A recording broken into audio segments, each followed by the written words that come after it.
Good morning, Greg. Morning. How are you this morning? I'm good. I'm cranking. We're ready to go this season.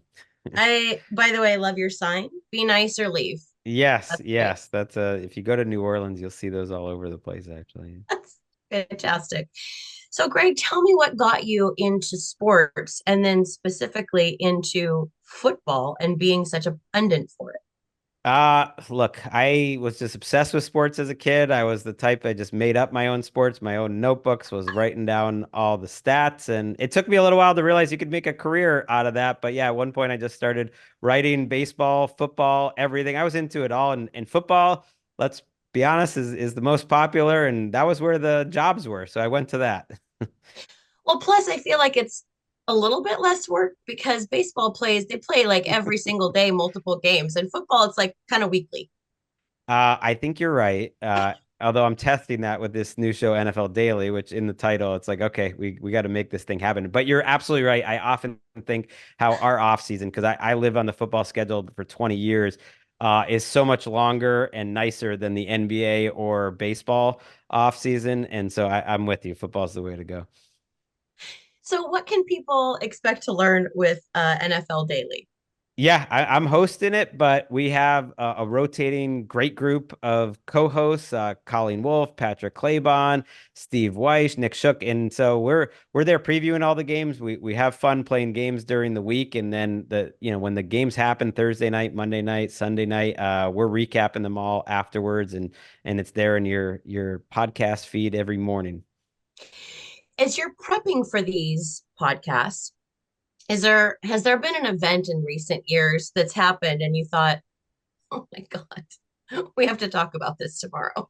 Oh, thank God, or oh no, we have to talk about this. Both. Yeah. I mean, I unfortunately I go to kind of the darker ones for oh no, Damar Hamlin was a tough one. I was on air live actually in the UK when that happened. So I have a job where I do the coverage of their Monday Night Football. It's the middle of the night over there. Oh my That was a gosh. very difficult one and a difficult one to talk about too, because you it's a life and death situation and somehow football just doesn't seem important. The fun stuff to me is when surprises happen, like Aaron Rodgers getting traded to the Jets. That to me is catnip, and because you can analyze that every single way. And Aaron Rodgers is a guy we almost get sick of talking because he drives us crazy, but he's also great copy, as I would have said when I wrote. And they're a very fascinating team this year, the Jets, because they could either win the Super Bowl or they could stink, and it'll probably be one or the other, but nothing in between. What are your predictions for this season? I like for the Super Bowl, I'm going Bills, Lions. I think there's probably a Ooh. group of about six or seven teams where if you made the Super Bowl, it just wouldn't surprise me. Like they're the team. There's more of them in the AFC, so it's going to be hard. And so my reasoning was the Chiefs. Look, no one's won three Super Bowls in a row for a reason. No one's really ever gotten that close. It's just tough to do. And so I look at the AFC. There's so many good teams: the Texans, the Ravens, the Bengals, the Chiefs, the Bills. I just think the Bills are going to break through one of these years. Their young quarterback Josh Allen to me is the best in the league behind Patrick Mahomes, and so I decided this is the year for them. NFC much more wide open. I don't think you have to be as good to make the Super Bowl there, but the Lions have been building steadily. Have a real team there where they're greater than the sum of their parts, and a lot of talent there too. So that would be a really fun Super Bowl. Two teams that have never won the big one. Super weird to me that I didn't hear Seahawks in there. That's just like super weird. Okay, I'm a huge Geno Smith guy. I Yeah. always have been, and I'm really excited for this team. I actually did pick them to win their division, which would be a pretty big upset. And it's not just because I'm a Geno Smith homer. I think the 49ers are gonna hit a bump in the road this year, and I think the Seahawks picked a great defensive coach and a great offensive coordinator. I think they're going to be really tough to prepare for. So they're in the mix, like because they're in the NFC, like I think they have a chance at least to go far. I do a really shallow bet every year based on the best looking quarterback in the Super Mm, Bowl and who's going to win. And it's done me well for the most part because they protect the pretty boys the best.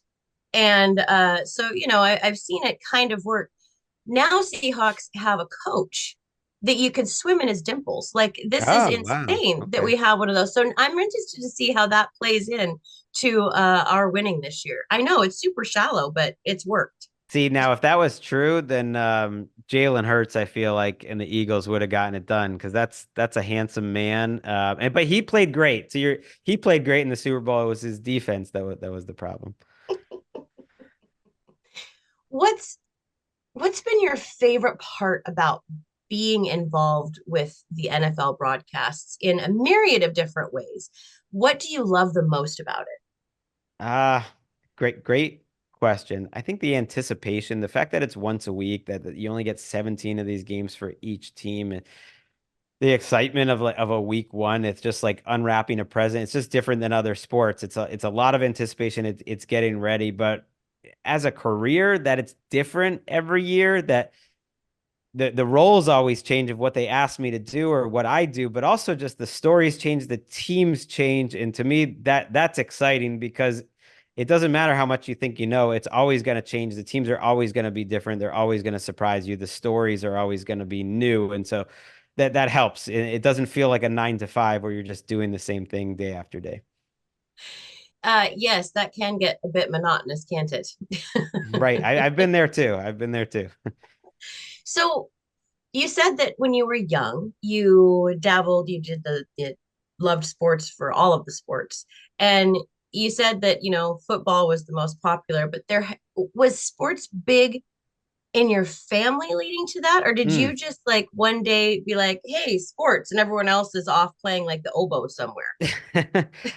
Funny you mentioned that because my brother is a musician, took like writes classical music and was a guitarist. And yeah, my parents weren't, they played a little bit as kids, but no, it wasn't really. I don't think it was exactly rebelling, but it was just something that was in me. And I see this with my son and I see this with different kids in his school where it's just the way their brain works. It's just one thing to kind of lock in on, not just playing, but kind of tracking how it all happens. And yeah, when you get older, you realize, oh, I started working in TV initially behind the scenes doing highlights, stuff like that. You realize you can actually make a living off of it. So I'm still that way. I'm still obsessed. I'm a huge NBA fan. I'm a huge tennis fan.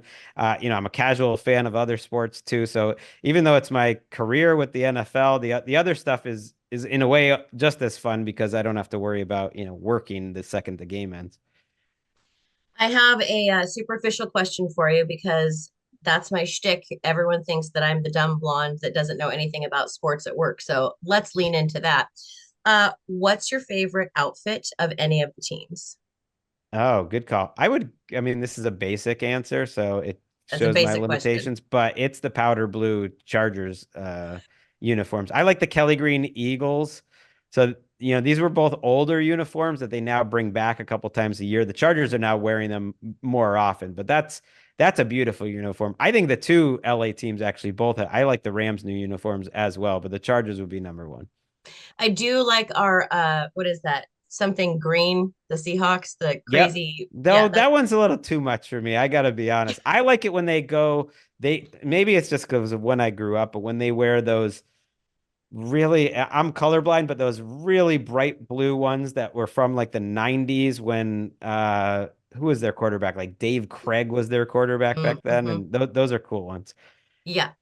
The other superficial, well, it's not really superficial question. The one that I'm most interested in, uh, who, alive or past football player, would you want to sit down and have a drink with and talk? Hmm. It's sad that my first thought was Bill Belichick, who's a living coach, but not a player.